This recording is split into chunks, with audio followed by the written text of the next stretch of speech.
Narayan sir இருக்காருங்களா? நீங்க நடிப்பு அரக்க ஆஸ்க் மீ a question இன்ஸ்டாகிராம்ல கேட்டிருந்தேன். ஸோ அதுக்கு வந்து நிறைய ரெஸ்பான்சஸ்க்கா. எனக்கு வந்து எப்பயுமே ஒரு ரேஷியோவில் வரும்னா இந்த தடவை அதை விட டபுளாக வந்துருந்துச்சு. அது எல்லாமே நான் இங்கே வந்து உங்கள்கிட்ட ஆன்சர் பண்ணிட்டு இருந்தேன்னா டியூரேஷன் அவ்வளோதான், ஒரு மணி நேரம் 1.5 மணி நேரம் அப்படின்ட்டு போகும். ஸோ அதனால வந்து நான் என்ன பண்ண போகிறேன்னா இப்போவே நான் வந்து ஒரு டிஸ்க்ளைமர் மாதிரி போட்டுக்கிறேன். என்னன்னா எல்லாட்டையும் நான் வந்து ஒரு மணி சூஸ் கேட்டுக்கிறேன். ஏன்னா நான் எல்லா கொஷின்ஸ்க்குமே நான் வந்து ஆன்சர் பண்ண முடியாது கைஸ். ஸோ அதனால நான் வந்து ஒரு ஃப்ளோவில் போகிறேன். நான் இடத்தெல்லாம் வைக்கல, சும்மா ரேண்டமாக தான் எடுக்க போகிறேன். ஃபர்ஸ்ட் கொஷின்ல இருந்து ஸ்டார்ட் பண்ணுவோமா? What's your opinion on Bigg Boss and what's your opinion about recent Parvathi fight issue? Guys என்ன வந்து இதை பேசினாலும் நான் கண்டென்ட் பண்ணுறேன் அப்படின்ட்டு சொல்கிறீங்க, பேசலனாலும் விட மாட்டேங்க, என்னையே கோர்த்து விடுறீங்க. ஜோக்ஸ் அப்பார்ட், என்னன்னா நான் வந்து பிக் பாஸ் வந்து பார்ப்பேன் கைஸ், எப்பயுமே பார்ப்பேன். அண்ட் இந்த தடவை வந்து இந்த தமிழ்நாட்டின் நடிப்பு அரக்க அதுக்கப்புறம் இந்த ஆரோரா அவங்க எல்லாம் வந்து பிக் பாஸ்ல போறாங்க அப்படின்னு சொன்னதுக்கப்புறம் என்னடா ஷோ இது அந்த மாதிரி வந்து எனக்கு வந்து தோணுச்சு. நான் பாக்குறதே இல்லை. இவ்வளவோ கிரியேட்டர்ஸ் இருக்காங்க, ஒரு ஆப்பர்ச்சுனிட்டிக்காக வெயிட் பண்றாங்க. அவங்களெல்லாம் கூப்பிட்டு இந்த மாதிரி வந்து ஒரு சான்ஸ் கொடுக்காம நான் பைத்தியக்காரத்தனமா. இப்போ இந்த ஆரோரா அப்படின்னு எடுத்துட்டிங்கன்னா லைக் அவங்க இன்ஸ்டாகிராமில் இந்த மாதிரி வீடியோ போஸ்ட் பண்ணும்போது எனக்கு வந்து ஒரு தாட் இருந்துச்சு. அதை நான் இப்போ வந்து உங்கள்கிட்ட வந்து ஷேர் பண்ணுறேன். இந்த பிளாட்ஃபார்மே நான் எப்படி பார்க்குறேன்னா ஒரு செட் ஆஃப் கிரியேட்டர்ஸ் வந்து அவங்களோட டேலண்ட் வந்து வெளியே காமிச்சு கொஞ்சம் க்ரோத் பார்க்குறவங்க இருக்காங்க. அட் த சேம் டைம் இந்த மாதிரி 18+ கண்டென்ட்லாம் போட்டு ஒரு வீடியோலேயே டேலண்ட் இருக்கிறவங்கள விட டபுள் ட்ரிபிளாக வந்து ஃபாலோவர்ஸ் ஏறுறவங்களும் இருக்காங்க இங்கே. அந்த மாதிரி தான் ஆரோரா. இவங்களோட ஃப்ரெண்டு ரியா இருக்காங்களா, அவங்க என்ன சொன்னாங்க பிக் பாஸ் போகும்போது, என் ஃப்ரெண்டுக்கு வந்து ஒரு நேம் வச்சு கூப்பிட்றாங்க, அந்த நேம் மாற்ற அவள் போகிறா அப்படின்ட்டு வந்து அவங்க சொன்னாங்க. ஆனால் உள்ளே போய் அவங்க என்ன பண்ணாங்க, அவங்க நேம் மாற்றுறதுக்காக ஏதாச்சும் பண்ணாங்கன்னான்னு கேட்டிங்கன்னா இல்லை, ஜஸ்ட்டு வந்து உள்ளே போய் ஒரு லவ் கண்டென்ட் கொடுக்குறது, அப்படி இல்லைன்னா 18+ கான்வர்சேஷன் பில்ட் பண்ணுறது, இதுதான் பண்ணாங்களே தவிர மற்றபடி எதுவுமே பண்ணல எனக்கு தெரிஞ்சு. எவ்வளோ பெரிய பிளாட்ஃபார்ம் கிடச்சிருக்கு, இதை வச்சு பீப்புள் வந்து நம்மளை எப்படி பார்க்குறாங்க அப்படிங்கிற ஒரு பர்சனாலிட்டி சேஞ்சை நம்ம வந்து கொடுக்கலாம் அப்படின்னு ஏதாச்சும் ஸ்டெப் எடுத்தாங்களா அப்படின்னு கேட்டிங்கன்னா அந்த மாதிரி எதுவுமே ஸ்டெப் எடுக்கலை. இந்த மாதிரி கேஸ்ட் வெறி பிடிச்ச தர்பீஸ் எல்லாம் உள்ளே போட்டு விஜய் டிவி அவங்களோட ஸ்டாண்டர்ட்ஸ் அவங்களே இறக்கிக்கிறாங்க.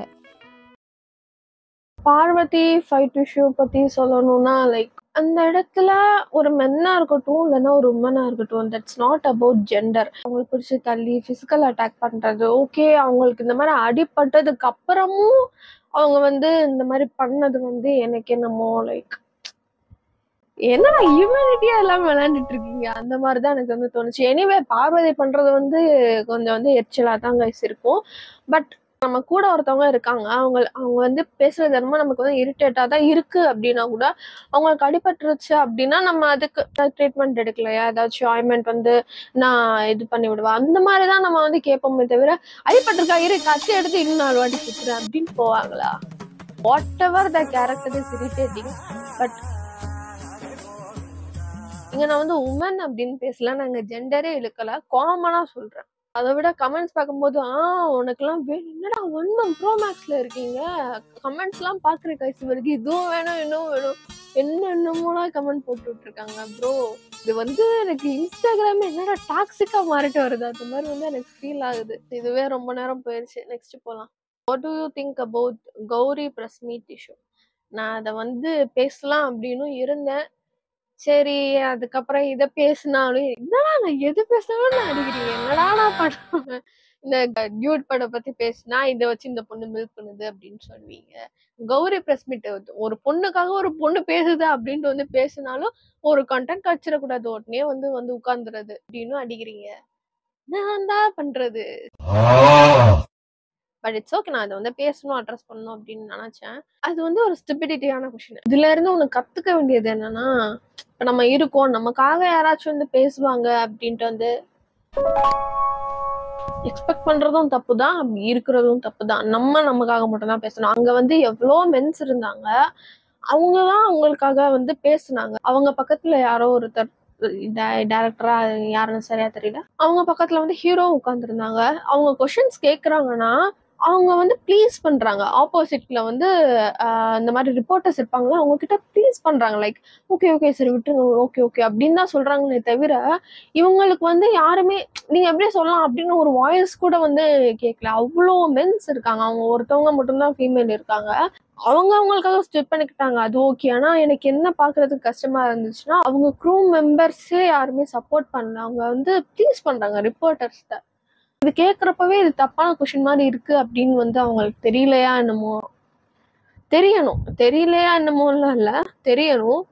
அவங்க அப்படி இருந்தது வந்து கஷ்டமா இருந்துச்சு. பட் கௌரி அவங்க வந்து அவங்களுக்காக நின்று பேசுனது வந்து mass guys. However, we became what we beheld gameplay. It was good. And any plan on doing gaming content?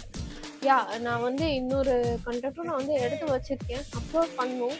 Edit பண்ண முடியல கைஸ். ஸோ எடிட் பண்ணி அப்லோட் பண்ணுறேன். இருக்கு கேமிங் கண்டென்ட் வந்து இருக்க ஐடியா இருக்கு. உங்கள் ஜுக்கோ அப்பையோ யூடியூப் கிரியேட்டர்ஸ் ஸ்கோன் பை நேம் எனி 3. உங்களுக்கு பிடிச்ச யூடியூப் கிரியேட்டர்ஸ் 3 நேம் சொல்லியிருக்காங்க. எனக்கு வந்து ஆப்வியஸ்லி வேப் தனு தான் எனக்கு வந்து பிடிக்கும். அப்புறம் பார்த்தீங்கன்னா விஜய் சித்து vlogs பார்ப்பேன் கைஸ், நல்லாயிருக்கும். அப்புறம் பார்த்தீங்கன்னா எனக்கு யூடியூப் பிடிக்கும் கைஸ். டியூட் மூவி ரிவ்யூ வரல, படமே எனக்கு வந்து பிடிக்கல கைஸ். ஏமானாது ஒருத்தன் ரியல் லைஃப்ல இந்த மாதிரி பண்ணுவானா, அது வந்து இமேஜினரியாக நடக்காதுங்க. எனக்கு அந்த படம் அவ்வளோவெல்லாம் பிடிக்கல. எமோஷனல் வைஸா கனெக்ட் ஆச்சு, பாட்டு நல்லா இருந்துச்சு, ஊரும் பிளட் வச்சு நிறைய. உங்களுக்கு எப்போ யூடியூப் ஸ்டார்ட் பண்ணணும்னு தாட் வந்துச்சு? எனக்கு சின்ன வயசுல இருக்கும் போதே நான் வந்து சினி ஃபீல்டு அதில் தான் போகணும் அப்படிங்கிறதே இன்ட்ரெஸ்ட்டு. நான் 12th முடிச்சுட்டு எங்கள் பேரண்ட்ஸ்கிட்ட கேட்டேன். ஸோ அந்த மாதிரி நான் வந்து விஸ்காம் வந்து படிக்கலாம் அப்படின்னு இருக்கேன் அப்படின்ட்டு. எங்கள் அம்மா அப்பா செருப்பால் அடிப்பேன், ஒழுங்காக போய் இன்ஜினியரிங் முடி அப்படின்ட்டு வந்து சொல்லி அனுப்பிச்சதால சரி ஓகே எவ்வளவோ பண்ணிட்டோம், இதை பண்ண மாட்டோமா அப்படின்ட்டு அதையும் முடிச்சாச்சு. ஸோ எனக்கு வந்து காலேஜ் முடிக்கிறப்பவே எனக்கு வந்து ஏதாச்சும் ஒரு மீடியா ஏதாச்சும் ஒன்று பண்ணணும் அப்படிங்கிற ஒரு தாட் இருந்துச்சு. ஆஸ் யூஸ்வல் நான் எல்லா வீடியோலவே சொல்கிற மாதிரி எனக்கு வந்து காலேஜில் நான் வந்து நல்ல மார்க் ஃபைனல் செமஸ்டரில் எடுத்தனால சரி இந்த மாதிரி யூடியூப் ஸ்டார்ட் பண்ணுறேன் அப்படின்ட்டு சொன்னேன். சரி ஓகே என்ன தேய்ச்சி பண்ணிட்டு போ, வீட்டுக்குள்ளேயே இருந்தே என்ன தேய்ச்சி பண்ணால் பரவாயில்ல அப்படின்னு சொன்னனால நான் வந்து காலேஜ் ஃபைனல் இயர் முடிக்கும்போது நான் வந்து ஸ்டார்ட் பண்ணணும் அப்படின்னு தோணுச்சு. ஸ்டார்ட் பண்ணேன். அதுக்கப்புறம் வந்து நிறைய பிரேக் ஆச்சு. அதுக்கப்புறம் இப்போ நான் திருப்பி கண்டினியூ பண்ணிருக்கேன். அவ்வளோதான் கைஸ். உங்க அழகுக்கு என்ன சீக்ரெட்னு சொல்ல முடியுமா? பிகாஸ் நீங்க அவ்வளோ அழகா இருக்கீங்க. எதுமா தான் சொல்றியா? அழகு அப்படிங்கறதுலாம் இல்லை கைஸ். இப்போ சில பேர் வந்து இனி என் மனசுல வன்மத்தை வச்சுக்கிட்டு பார்த்தாங்கன்னா அது வந்து நான் எப்படி பார்த்தாலும் அவங்களுக்கு டெவிலா தான் தெரியும். இதுவே நீங்க வந்து எனக்கு பிடிச்சி அட்மையர் பண்ணி பார்த்தீங்கன்னா நான் உங்களுக்கு அழகாக தான் தெரியும். To be honest, beauty is not depending upon physical appearance. அது வந்து நீங்க எப்படி பார்க்குறீங்க அப்படிங்கிறதுல தான் இருக்கு. The way that you are seeing me, நீங்க என்ன அழகா பார்க்குறீங்க, அதனால தான் நான் அழகா தெரிகிறேனே தவிர மற்றபடி ஒன்றும் இல்லை சார். சென்னையில் ஃப்ரெண்ட்ஸ் இருக்காங்களா? இருக்காங்க, நிறைய பேர் இருக்காங்க. மச்சான் சையத் உங்களுக்கு வந்து தெரியும், இன்ஸ்டாகிராமில் அவனை வந்து டேக்லாம் பண்ணுவேன். அவனெல்லாம் ரொம்ப வந்து மிஸ் பண்ணுறேன் கைஸ். அந்த மாதிரி லைக் அந்த ஒரு கம்பெனியில் வந்து ஒரு கேங்காக சுற்றுறது அதெல்லாம் வந்து ரொம்ப மிஸ் பண்ணுறேன் கைஸ். ஸோ போய் எல்லாரையும் ஒரு வாட்டி பார்த்துட்டு வரணும் கைஸ். பாய்ஸ்க்கு ஃபேஷியல் க்ரீம் சொல்லுங்கள். ஒன்றும் இல்லை, நீங்கள் வந்து மாய்ஸ்சரைசர், சன்ஸ்க்ரீன், லிப் பாம் இது 3 மட்டும் நீங்கள் வந்து ரெகுலராக யூஸ் பண்ணிங்கனாலே போதும். சும்மா ஒரு வாரம் யூஸ் பண்ணிட்டு எனக்கு சேஞ்சஸ் தெரியல அப்படின்னா நீங்கள் வந்து சொல்லக்கூடாது. 6 months கண்டினியூஸாக நான் சொல்கிறத மட்டும் பண்ணுங்கள். மாய்ஸ்சரைசர் யூஸ் பண்ணுங்கள், சன்ஸ்க்ரீன் யூஸ் பண்ணுங்கள், லிப் பாம் யூஸ் பண்ணுங்கள். லிப் பாமும் SPF இருக்கிற மாதிரி நீங்கள் வந்து ட்ரை பண்ணிங்கன்னா நீங்கள் கண்டிப்பாக வந்து வெளியே போவீங்க. நீங்கள் வந்து டேனுக்கு எதுவுமே பண்ண மாட்டேங்கிறீங்க மை டியர் பாய்ஸ். ஸோ அதனால் இருக்கிற டேனும் திருப்பியும் வராமல் ப்ரொடெக்டும் பண்ணும், சேம் டைம் வந்து கொஞ்சம் பிரைட்டும் கொடுக்கும். 6 months யூஸ் பண்ணுங்கள். அதுக்கப்புறமும் உங்கள் ஸ்கின்ல எதுவுமே சேஞ்சஸ் இல்லை அப்படின்னா என்னை வந்து கேளுங்க. ஆனால் இது வந்து ப்ராப்பராக வந்து யூஸ் பண்ணணும், அதுதான் மெயின். ஏன்னா என் அண்ணனுக்கும் அப்படிதான், அவனுக்கும் நல்லா டேன் இருக்கும். அதெல்லாமே இப்போது 3 months 4 months ஆச்சு யூஸ் பண்ணிக்கிட்டே தான் இருக்கான். முன்னை விட கொஞ்சம் சேஞ்சஸ் வந்து தெரியுது. ஸோ அதனால தான் சொல்கிறேன், இல்லை நான் சொல்ல மாட்டேன். எனக்கு தெரியாது அப்படின்ட்டு போயிடுவேன். Your all-time favorite top 3 songs. All-time favorite all time ஃபேவரட்லாம் எனக்கு வந்து என்ன சொல்ல தான் மைண்டில் இருக்குது. அதை தவிர்த்து வந்து அப்போதைக்கு என்ன பாட்டு ட்ரெண்டாக இருக்கோ, இல்லைன்னா எனக்கு என்ன பாட்டு கேட்க தோணுதோ, அந்த மாதிரி வந்து எனக்கு வந்து மைண்ட் மாறும் கைஸ். நான் ஒரு சைக்கோ. அப்படியே லவ் ஃபெயிலியர் சாங் கேட்டுட்டு இருப்பேன். அதுக்கப்புறம் அப்படியே ஒரு குத்து சாங் கேட்பேன். That's it.